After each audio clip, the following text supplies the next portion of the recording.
morning students. Now we can see here our next topic, atomic radius or atomic radii. The size of an atom is usually expressed in terms of its radius called atomic radii. जो atom का size है उसे हमेशा radius के term में express किया जाता है और इसे ही इट मीन्स एटम का जो साइज है, एटॉमिक साइज है, उसे ही एटॉमिक रेडियस या एटॉमिक रेडी कहा जाता है. It is very important property because several physical and chemical properties are related to it. ये बहुत ही important property है because बहुत सारे physical and chemical properties जो हैं वो atom के वो इससे correlate करते हैं या related होते हैं, इसलिए बहुत ही important property है. If the atom is assumed to be spherical, then the term atomic radius means the distance from the center of the nucleus to the outermost shell of electrons.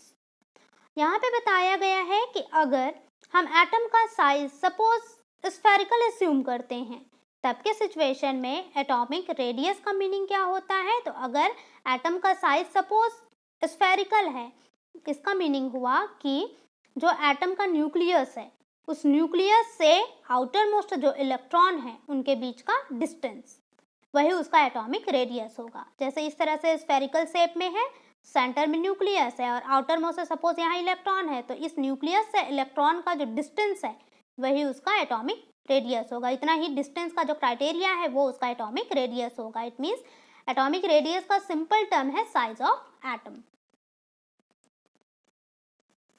Then हम देखेंगे ionic radius. The ionic radius of an ion may be defined as the distance from its nucleus to the point to which the nucleus has influence on the electron cloud of the ion.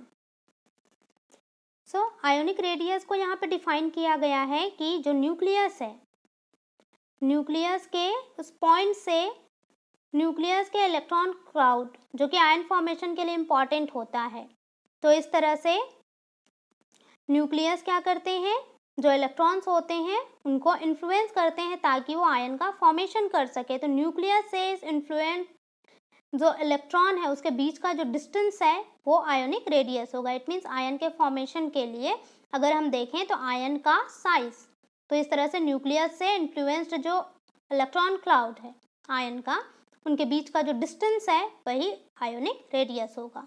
Then हम next topic देखेंगे ionization enthalpy, that is also called ionization potential और ionization energy.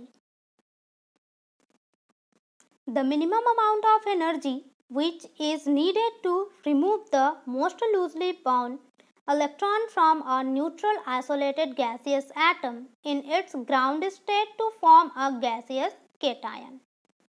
यहाँ पे ionisation energy या ionisation enthalpy या फिर ionization potential को describe किया गया है. यहाँ पे बताया गया है कि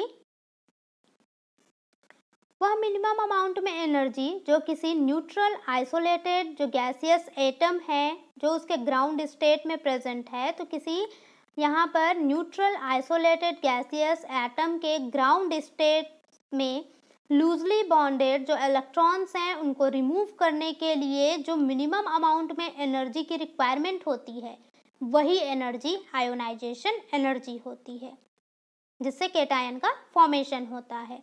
तो इस तरह से वह मिनिमम अमाउंट में एनर्जी जो किसी न्यूट्रल आइसोलेटेड गैसियस जो एटम है उसके outer most loosely bonded electron को रिमूव करने के लिए, निकालने के लिए जिस मिनिमम अमाउंट में एनर्जी की रिक्वायरमेंट होती है वही मिनिमम अमाउंट ऑफ एनर्जी को ही आयोनाइजेशन एनर्जी या फिर आयोनाइजेशन पोटेंशियल या फिर आयोनाइजेशन एंथैल्पी कहते हैं. और इससे जो है गैसियस केटायंस फॉर्म होते हैं. फॉर एग्जांपल इस तरह से गैसियस फॉर्म में प्लस एनर्जी, सो इस तरह से यहाँ पर क्या होता है, इलेक्ट्रॉन रिमूव होता है. तो इस तरह से किसी न्यूट्रल आइसोलेटेड जो गैस होते हैं उनके एटम जो कि ग्राउंड स्टेट में पाए जाते हैं उनमें लूजली बॉन्डेड जो इलेक्ट्रॉन्स हैं उनको रिमूव करने के लिए मिनिमम अमाउंट ऑफ जो एनर्जी रिक्वायर्ड होती है वही मिनिमम अमाउंट ऑफ एनर्जी को ही आयोनाइजेशन एंथैल्पी या आयोनाइजेशन एनर्जी कहा जाता है. The amount of energy which is required to separate the outermost electron from atom is called ionisation energy, या हम इसे इस टर्म में भी इस तरह से डिफाइन कर सकते हैं कि एनर्जी का वह अमाउंट जो किसी एटम के आउटर मोस्ट जो इलेक्ट्रॉन है उसको सेपरेट करने के लिए रिक्वायर्ड होता है, उस एनर्जी को ही आयोनाइजेशन एनर्जी कहा जाता है।